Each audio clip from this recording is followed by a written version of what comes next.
సరఫరాలో చైనా ఏకపక్షాధిపత్యానికి అడ్డుకట్ట వేసేందుకు భారత్, జపాన్ చేతులు కలిపాయి. జపాన్ ప్రధాని సనాయ్ తకైచి భారత్ పర్యటనకు వచ్చిన సందర్భంగా ప్రధాని మోదీతో జరిపిన చర్చలు, కుదిరిన ఒప్పందాలపై చైనా తీవ్ర అభ్యంతరాలు వ్యక్తం చేస్తోంది. తమ ప్రయోజనాలకు నష్టం కలిగేలా ఇతరులు లక్ష్యంగా చేసుకుని ఈ సహకారం ఉండకూడదని బీజింగ్ హెచ్చరించింది.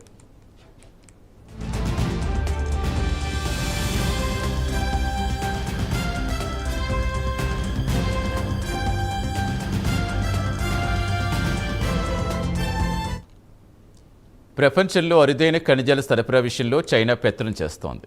దీనికి అడ్డుకట్ట వేసేందుకు భారత్, జపాన్ కలిసి అడుగులు వేస్తున్నాయి. జపాన్ ప్రధాని తకైచి భారత్ పర్యటన బీజింగ్లో తీవ్ర కలకలం రేపింది. చైనా చాలా ఘాటుగా స్పందించింది. అసలు ఈ పరిణామాల వెనుక ఉన్న కారణాలు ఏంటి? దీనివల్ల రాబోయే రోజుల్లో ఎలాంటి మార్పులుంటాయి?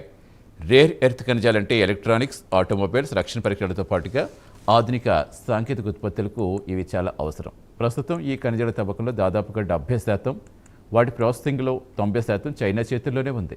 దీన్ని చైనా ఒక రాజకీయ ఆయుధంగా వాడుతోంది. ఇతర దేశాలపై ఒత్తిడి చేసేందుకు అరుదైన ఖనిజాల ఎగుమతులు అస్త్రంగా ఉపయోగిస్తోంది. సరిగ్గా ఇదే క్రమంలో చైనాపై ఆధారపడడం తగ్గించుకోవాలని అనేక దేశాలు చూస్తున్నాయి.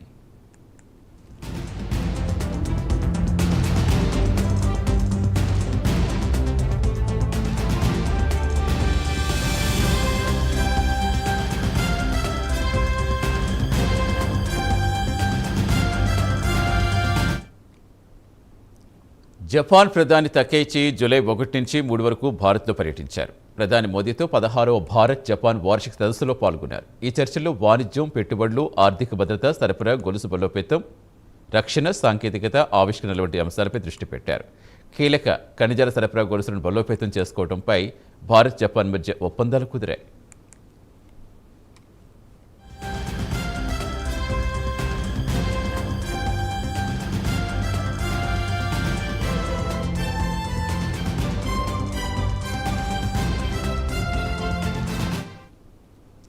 ఈ పర్యటన తరువాత చైనా విదేశాంగ మంత్రిత్వ శాఖ ప్రతినిధి గువో జియాకున్ చేసిన కామెంట్స్ చర్చగా మారాయి. దేశాల మధ్య సహకారం అనేది ఏ మూడో పక్షాన్ని లక్ష్యంగా చేసుకోకూడదని, ప్రయోజనాలకు హాని కలిగించకూడదని తీవ్రంగా వ్యాఖ్యానించారు. ప్రాంతీయ దేశాల మధ్య అవగాహన, విశ్వాసం పెరిగేలా ఉండాలని, ఈ ప్రాంతంలో శాంతి స్థిరత్వం ఉండాలన్నారు. ప్రత్యేక గ్రూపులు ఏర్పాటు చేసి చీలికలు, ఘర్షణలు ప్రోత్సహించకూడదని స్పష్టం చేశారు. గ్లోబల్ సరఫరా గొలుసు సురక్షితంగా, స్థిరంగా ఉంచడం అన్ని దేశాల బాధ్యతగా పేర్కొన్నారు. చైనా ఈ విషయంలో ఆందోళన వ్యక్తం చేయడానికి మరో ప్రధాన కారణం తైవాన్. చైనా తైవాన్పై దాడి చేస్తే జపాన్ ప్రతిస్పందిస్తుందని 2025 నవంబర్లో జపాన్ ప్రధాని తకైచి ఒక ప్రకటన చేశారు. ఈ వ్యాఖ్యలు అప్పట్లో చైనా, జపాన్ సంబంధాలు దెబ్బతీస్తాయి.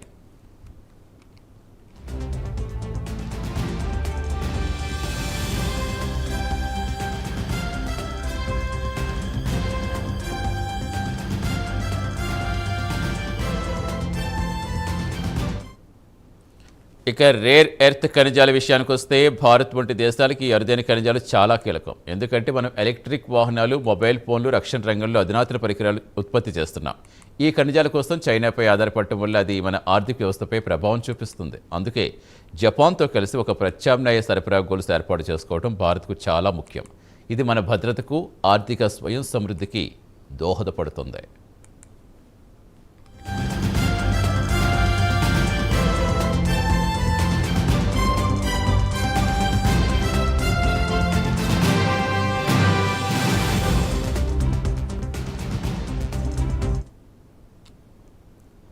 భారత్, జపాన్ మధ్య బలపడుతున్న సంబంధాలు కేవలం ఆర్థికపరమైనవి కావు. ఇది ఇండో పసిఫిక్ ప్రాంతంలో భౌగోళిక, రాజకీయ సమతుల్యత మార్చే అవకాశం ఉంది. చైనా ఆధిపత్యం సవాల్ చేస్తూ ఈ ప్రాంతం ఇతర దేశాలు కొత్త అవకాశాలు తెరిచేలా ఉంది.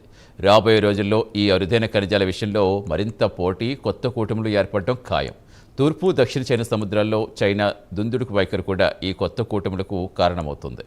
మొత్తంగా భారత్, జపాన్ మధ్య ఈ కొత్త భాగస్వామ్యం కేవలం ఆర్థిక బంధం బలోపేతం చేయటమే కాదు, చైనా ఏకపక్ష పెత్తనానికి అడ్డుకట్ట వేసే ఒక వ్యూహాత్మక అడుగు.